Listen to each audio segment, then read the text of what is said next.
Hello and welcome to the polling station with Johnny Ward and William Kedjanyi. And it is pretty much what it says on the tin here on Star Sports TV today. We're going to talk about polls. Lots of polls, which would suggest that the gap between blue and red has narrowed significantly in Britain. We've actually had 3 polls recently. And if I quote, the Westminster voting intentions from Britain elects Conservatives 40%, Labour 36%. We've also had Survation polls, Redfield Wilton.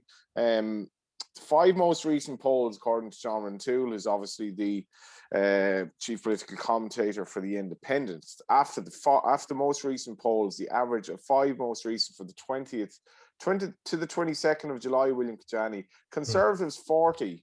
Labour 36%, Lib Dems 8%, Greens 6%. So the Conservative lead is give or take 4%. What's happening? It could be many things, and it probably is a combination of all those factors. I mean, I think we can say there's a shift now. I'm usually really quite nervous about taking too much from one poll. I don't want to put too much of a faith in outliers, but there is a trend here.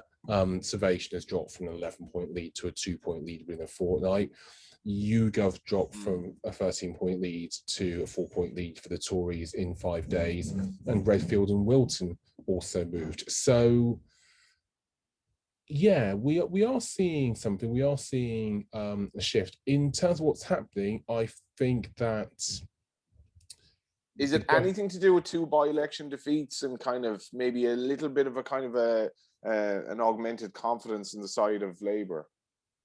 No, I don't think it is. I think those by-election performances were very localised, as many are.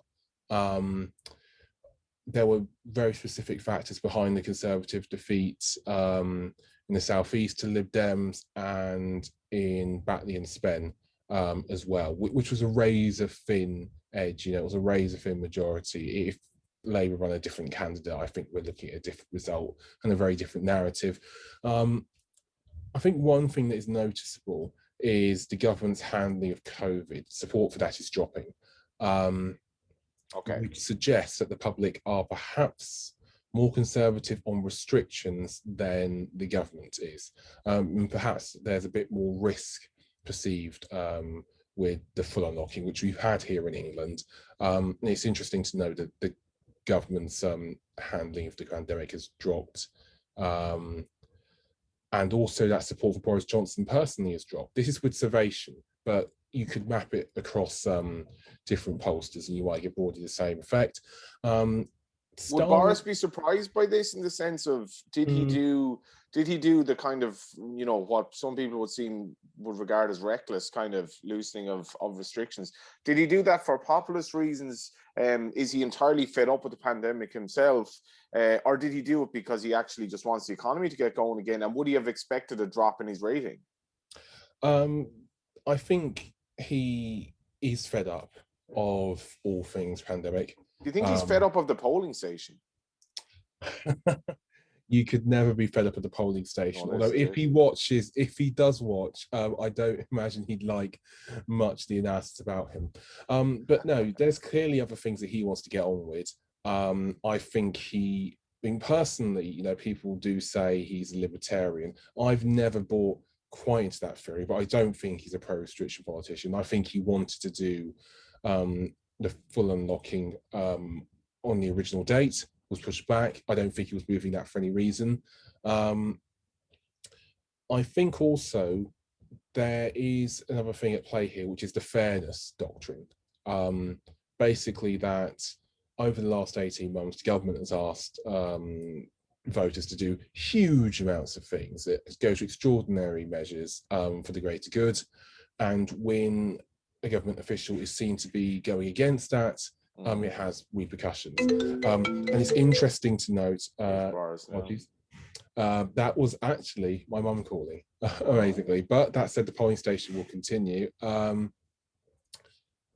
because I think it's just worth remembering that on previous occasions, when we've had a government official or somebody, in a senior position going against what are the lockdowns at the time, being caught, and we've had quite a backlash. Dominic Cummings in the Barnard Castle saga was, I think, one of the very few things that put a dent in the Tory poll lead last year. The other I remember being the school exam fiasco. And there was a third thing, I think, but I really can't remember because Barnard Castle dominated for so long, and it actually did really hit the government's popularity in handling the pandemic. I think that the self-isolation story, albeit one that had a very quick U-turn, 2 hours and 38 minutes, a record, I think, even for the government in the pandemic, probably did cut through. And that might be playing a part in this as well. But there are lots of little problems for the government to deal with, whether they be pandemic-based or not. Is it possible that news cycles focusing on just one of those elements might damage the government more? It's a thing I think it's a theory I'm open to personally. But I'd like to see more polling. Regardless of what you think or what you say, Labour have to get some sort of a boost from this in terms of the confidence going forward of Keir Starmer's leadership, surely, because it's a winnable race now. You know, looking at it at the moment, they're obviously outsiders, but it's a winnable race in the next election. It's a very tough one. They've got a big handicap because, you know, if you're pricing up Scotland and their 56 seats, you have the SNP as favourite in a solid 50 of them, probably even more. It's very difficult for Labour to win without taking back a huge swarm of English seats, or hoping that the Lib Dems can be very competitive in the southeast. Now, trends might keep growing that put the Conservatives under pressure in certain areas. It's possible that they crumble a bit in the southeast for many differing reasons, such as such as what we saw in the by-election recently, or it is possible that the Conservatives do struggle to hold on to some of their red wall seats. I'm not a huge fan of that phrase, but they might struggle to hold on to some of their red wall seats if we go quite a few months or a year or two and nothing much has changed in terms of local infrastructure and promises being met. But that said, it's an uphill battle. Labour are running backwards, and they're probably giving about stone or close to the guts of it because they're not really competitive in Scotland anymore, which makes it all England. And the English voting intention, I think, leans much more Tory than Scotland or Wales or... nice racing analogy, but can Labour do anything in Scotland? There are possible moves, but it's difficult because the brand there has had the same damage I think the brand has here in England. You could possibly say you might ally with the SNP war and try to ride that bandwagon, but there's a big mutual distrust between... Is that not counterintuitive as well, considering Labour is pro-union? Yeah, exactly that. So, you know, how do you basically get on... How do you basically tap voters who are with the SNP or make them switch? It's very difficult because it's a bit like Brexit. I don't know how big an issue that will be in 2023. I think the next election will be then across the board, but it will be tricky for Labour to do much in Scotland. Although I should say Anna Sarwar looks a better leader than Richard Leonard from what I've seen, and he looks more capable of making an impact. Although whether it can be Ruth Davidson-like remains to be seen. Let's talk to me about the political moves and ramifications from these recent polls and what's going on. I love the way we can kind of talk every week and make the political show interesting for these kind of markets that could be 3 or 4 years down the line, but we just keep making things interesting and relevant, I guess. Indeed, we do. Starmer is 4-1 to be the next Prime Minister. Is that value? No, because I don't fancy him to win the next election. I think it's difficult. I think the most realistic way I could see it happening is some sort of broad alliance to push the Tories out. But general elections generally are very difficult to do on that platform. You know, tactical voting was of no real use in 2019. In fact, it might even have been a hindrance and given the Tories some seats. That's very difficult, I think. Rishi Sunak is 9-4, Michael Gove is 13-2, Jeremy Hunt is 17-2, Sajid Javid 14-1, Dominic Raab, who I keep coming back to when I try to think of who might be value in this market, is 16s. Starmer's exit date has cooled a bit. He's now 5-2 to leave next year. He's 11-4 to leave in 2023, and he's 13-8 to leave in 2024 or later. Go back for previous episodes on the views, for our views basically on that. But I think I'm not necessarily absolutely certain he makes the next election, but that has cooled a bit. It was much shorter. And in terms of the next election betting, we have the Conservatives at 4-9 for the most seats. So amount of constituencies won. Labour at 15-8 for the most seats. Then hundreds bar. The Conservatives are 10-11 for a majority at the next election. It's 5-4 for a hung parliament. 11-2 for a Labour majority and 250-1 for Lib Dems. So 5-4 will appeal to a lot of people. It will, if you take these latest polls as gospel, but I think the smart money is probably waiting another week or two.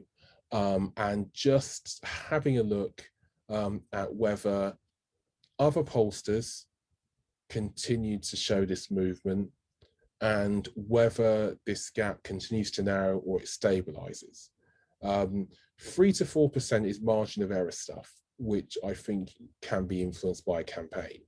But before 2019, you know, the gap was, as I remember, it was something like 7 or 8%.